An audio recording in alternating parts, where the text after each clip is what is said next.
फिरोजाबाद से है। सिरसागंज थाना क्षेत्र के इटावा रोड पर नवीन मंडी के पास स्थित बने सर्वेश यादव के मकान के नीचे बनी परचून की दुकान में अज्ञात कारणों से चलते आग लग गई। देखते ही देखते आग ने विकराल रूप धारण कर लिया। जानकारी होने पर दमकल की गाड़ियां सहित नायब तहसीलदार थाना प्रभारी उदयवीर मलिक मैं पुलिस फोर्स के साथ मौके पर पहुंच गए। मकान मालिक के अनुसार आग के कारण उनका लाखों रुपए का नुकसान हुआ है। इस दौरान आग की लपटें उठते देख लोग दौड़कर पहुंचे और बड़ी मशक्कत के बाद आग पर काबू पाया। दुकान के अंदर रखा लाखों रुपए का सामान जलकर राख हो गया। दुकान मालिक जितेंद्र कुमार ने बताया, आग लगने से उसका लाखों रुपए का नुकसान हुआ है। अज्ञात कारणों के चलते दुकान में आग लग गई। मकान मालिक उषा देवी ने बताया कि कुछ जलने की महक आ रही थी। जब उन्होंने घर का गेट खोलकर देखा तो नीचे दुकान में आग लगी थी। इसके बाद उन्होंने दुकान स्वामी को फोन किया और इसकी जानकारी दी, लेकिन जब तक आग फैल चुकी थी। इस मौके पर नायब तहसीलदार सिरसागंज लेखपाल देवेंद्र सैफल सहित थाना प्रभारी सिरसागंज उदयवीर मलिक मैं पुलिस फोर्स के साथ मौजूद रहे। हाँ कितनी की दुकान थी? परचूनी किराना स्टोर। कैसे आग लगी? कितने टाइम? पता नहीं शॉर्ट सर्किट क्या हो गया, पता नहीं। हमने आके दुकान खोली, हम जा रहे थे दवा लेने, पैसा निकालने आए थे, पैसा इसी में रखा था। आगरा जा रहे थे दवा लेने,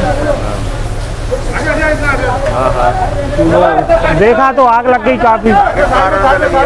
आग पता नहीं शॉर्ट सर्किट हो गया क्या हुआ। क्या कितना नुकसान हुआ होगा? लगभग 26-27 लाख का नुकसान है। कैसे लगी? कैसे मालूम पड़ी? सुबह थोड़ी महक आई, पन्नी जलवेगी 7 बजे के बाद। 8 बजे हमने गेट खोल के देखो तो हमने तुरंत अपनी घर की लाइट बंद करी और फिर बाद में लाइट बंद करके गाड़ी निकाली, सब सिलेंडर निकाले घर के। तब दुकान वाले को फ़ोन करो तो दुकान वाले आए, तब तक आग फैल चुकी है। दुकान कहाँ की है? किसकी है दुकान? नगला बल्ले के दुकान कर रहे हैं। क्या नाम उनका? बबलू। किसकी दुकान थी? दुकान तो हमारी है ही। किस चीज़ की? क्या सामान? परचूनी की दुकान है, पनीर की। फिरोजाबाद से विजय राठौर की रिपोर्ट, जन कल्याण न्यूज।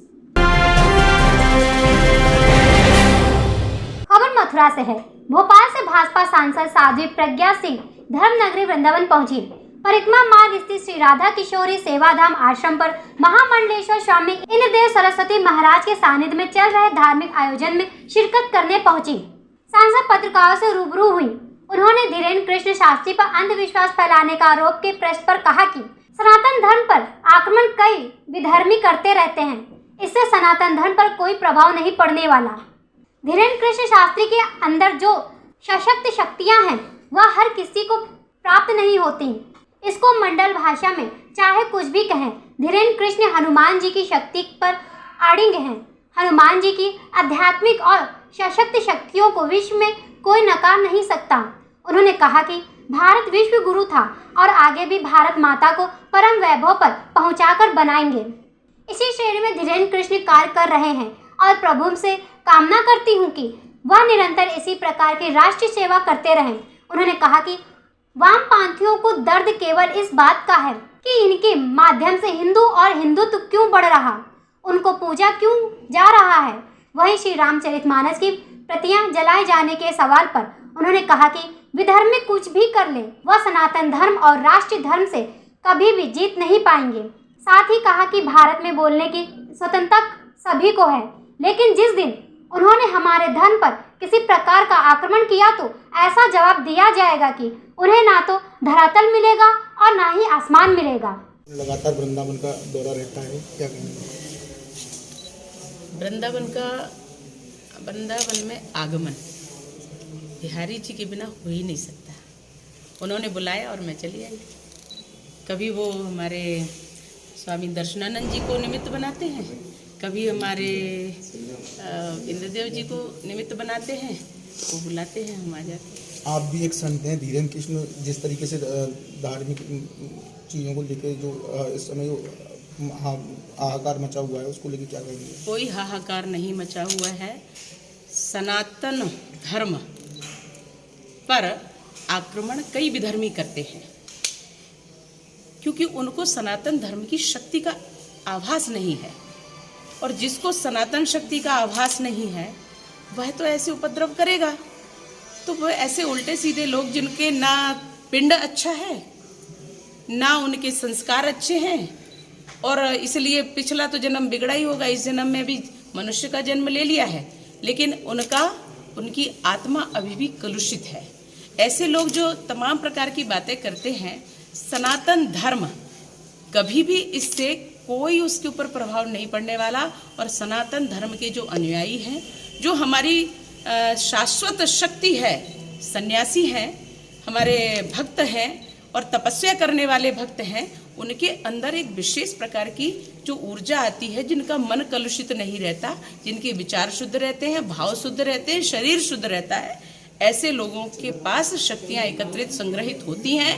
और अगर वो राष्ट्र कल्याण में लोगों के लिए लगाते हैं, लोगों को दुख दूर करने में लगाते हैं, तो लगाते रहना है और ऐसी प्रभु की शक्ति उनके पास आती रहेगी। पंडित धीरेन्द्र कृष्ण शास्त्री जो कर रहे हैं, और उनके अंदर जो शाश्वत शक्तियां हैं, जो प्रभु की दी हुई शक्तियां हैं, ये हर किसी को प्राप्त नहीं होती हैं। इसको चाहे कोई मॉडर्न भाषा में कुछ भी कह ले, माइंड रीडिंग कह ले या अन्य कुछ और उपाय लेकर के आए, तो माइंड रीडिंग साइंस के अनुसार कहा जा सकता है। पर सत्य बताइए कि एक संत जिसने अक्षर ज्ञान नहीं लिया, एक संत जिसने उतनी पढ़ाई नहीं की जो माइंड रीड करने वाले लोग शायद पढ़ रहे हो और बता रहे हो, लेकिन वो धीरेन्द्र कृष्ण शास्त्री जो बात कह रहे हैं वो अडिग हैं, अटल हैं। किस पर? ईश्वरीय शक्ति पर, हनुमान जी की शक्ति पर। कोई नकार दे अगर हनुमान जी को, तो मैं चैलेंज कर रही हूँ उन शक्तियों को जो आध्यात्मिक और शाश्वत शक्तियां हैं, उनको अगर कोई नकार दे, इस भारत में नहीं पूरे विश्व में, पूरे विश्व भारत गुरु था उसका, और भारत गुरु। मथुरा से अमित शर्मा की रिपोर्ट, जन कल्याण न्यूज। खबर फिरोजाबाद से है। 19 वुमेन वर्ल्ड कप विजेता खिलाड़ी सोनम यादव अपने गांव पहुंची। रास्ते में लोगों ने रोका और किया स्वागत। आपको बता दें, 19 वर्ल्ड कप जीतने वाली टीम के सदस्य आ रही फिरोजाबाद के गांव राजा का ताल रहने वाली सोनम यादव आज अभी दिल्ली से अपने गांव के लिए आ रही हैं। रास्ते में लोगों ने खुली गाड़ी में बैठाकर सोनम का स्वागत किया, सोनम यादव के नारे लगाते रहे। गौरतलब है कि 19 Yadav under 19 world cup women में बाएं हाथ के स्पिन बॉलिंग करती हैं। वर्ल्ड कप में 6 मैचों में 5 विकेट लिए देहात में रहने वाली सोनम का स्वागत ग्रामीण जन ढोल नगाड़े और जिंदाबाद के नारों से कर रहे हैं।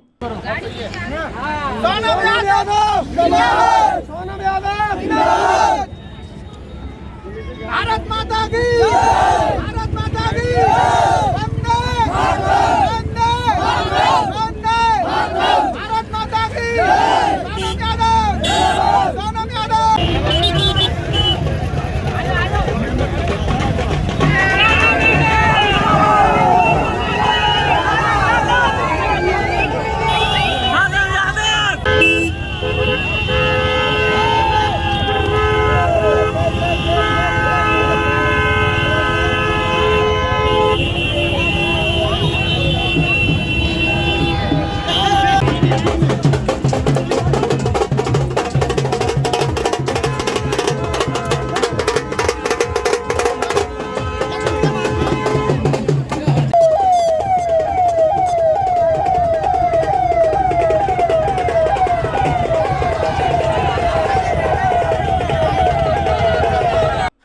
विजय राठौर की रिपोर्ट, जन कल्याण न्यूज।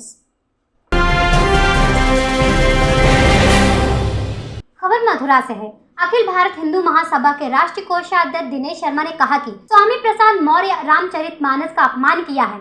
उन्होंने रामचरितमानस को बैन करने के लिए कहा। उन्होंने सनातन धर्म को मानने वाले साधु संतों के लिए अभद्र टिप्पणी की है। सनातनी हिंदुओं में और साधु संत समाज में भारी आक्रोश है। हिंदू महासभा के ऐलान किया है कि यदि स्वामी प्रसाद मौर्य किसी भी मंदिर में जाते हैं तो वहां उपस्थित पुजारी मंदिर में उसको घुसने नहीं देंगे।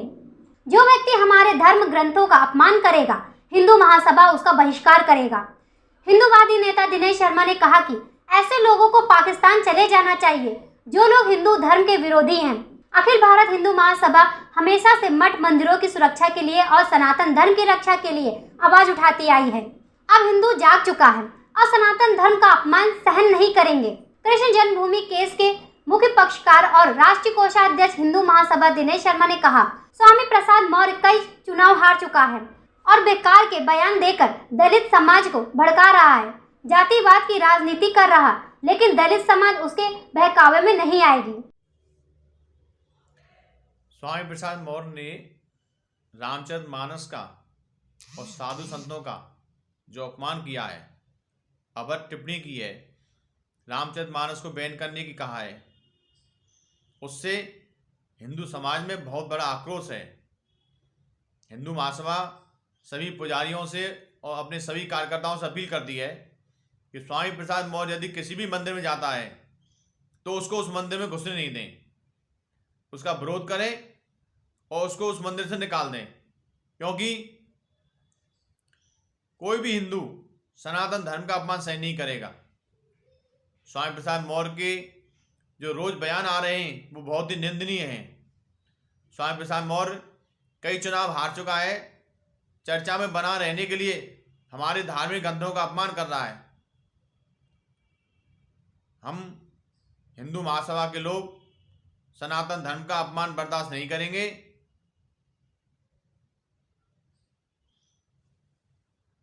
मथुरा से अमित शर्मा की रिपोर्ट, जन कल्याण न्यूज। खबर फिरोजाबाद से है। ग्रंथों को जलाने से बेहतर है मन के अंदर फैली विषैली ग्रंथियों को जलाना। आपको बता दें, पूर्व उप मुख्यमंत्री दिनेश शर्मा फिरोजाबाद शोक संवेदना व्यक्त करने जाते समय सुभाष तिराहे पर गंगेश्वर पाठशाला में संस्कृति पाठशाला के छात्र छात्राओं ने वेद मंत्रोच्चारण के साथ भाजपा कार्यकर्ताओं ने पुष्पमाला पहनाकर उनका स्वागत किया। नन्हे मुन्ने बच्चों द्वारा जिस तरह वेद मंत्रोच्चारण किया, उससे पूर्व उप मुख्यमंत्री काफी प्रभावित हुए और संस्कृत पाठशाला के कार्यवाहक प्रधानाचार्य अशोक कुमार तिवारी से मिले और उनके द्वारा किए जा रहे कार्यों की प्रशंसा की। लखनऊ आने को भी कहा।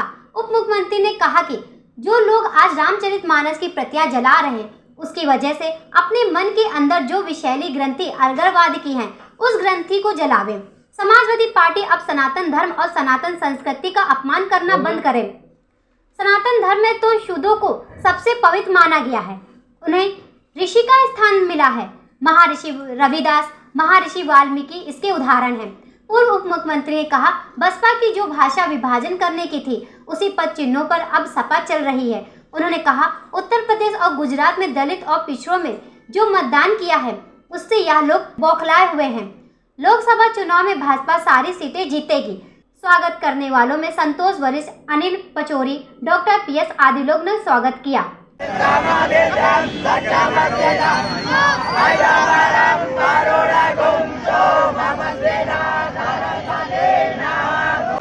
रामचरितमानस पर विवादास्पद बयान दिए जा रहे हैं, क्या कहना है?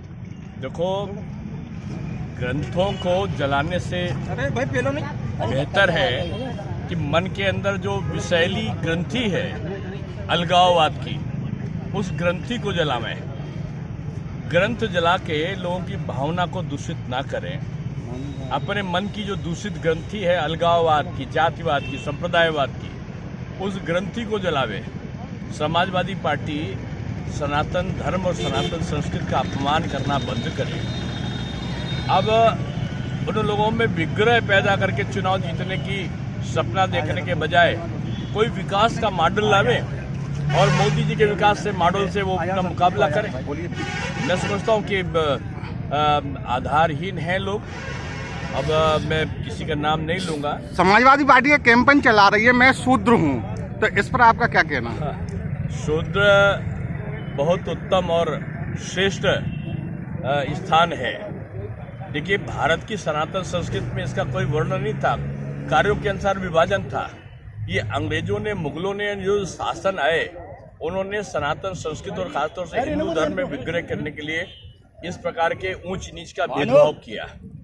हमारे वहाँ तो ऋषि का स्थान मिला है। रविदास जी ऋषि, महर्षि का, महर्षि रविदास, महर्षि वाल्मीकि, महर्षि अगर आप देखो तो तमाम सुदर्शन, महर्षि रविदास, कितने महर्षि हुए हैं जो जिनको आप आज शूद्र के नाम से संबोधित करते हो।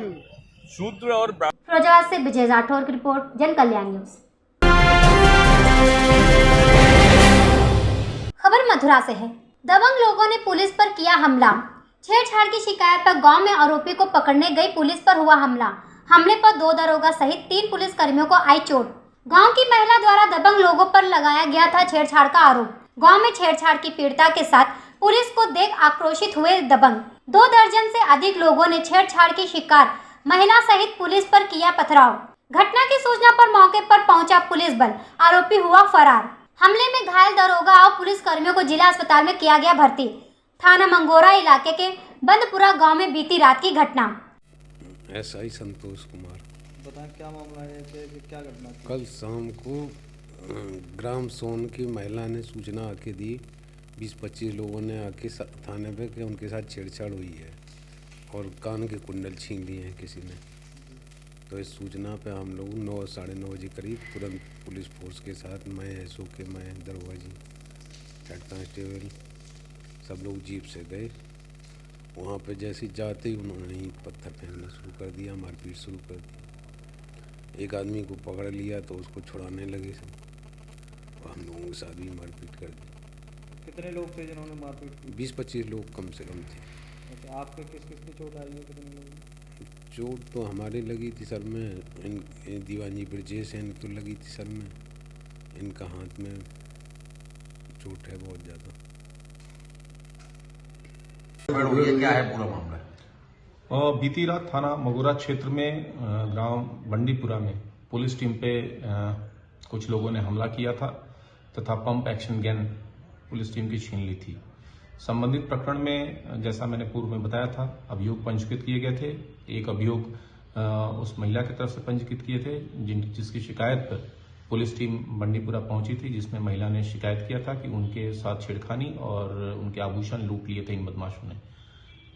और दूसरा अभियोग पुलिस के साथ जो मुजम्मत हुई थी उसकी पंजीकृत की गई थी, जिसमें पंप एक्शन गन पुलिस की छीन के ये बदमाश ले गए थे। आज उसी क्रम में उसमें से एक वांछित अपराधी जिसका नाम श्याम था पुत्र विजेंद्र, उसके साथ पुलिस की मुठभेड़ हुई है। पुलिस मुठभेड़ में वो घायल हुआ है और उससे जो लूटी गई पंप एक्शन गन है वो बरामद हुई है। साथ ही साथ अपराधी के पास से अवैध असलाहा, जिंदा कारतूस तथा खोखा कारतूस बरामद हुआ है।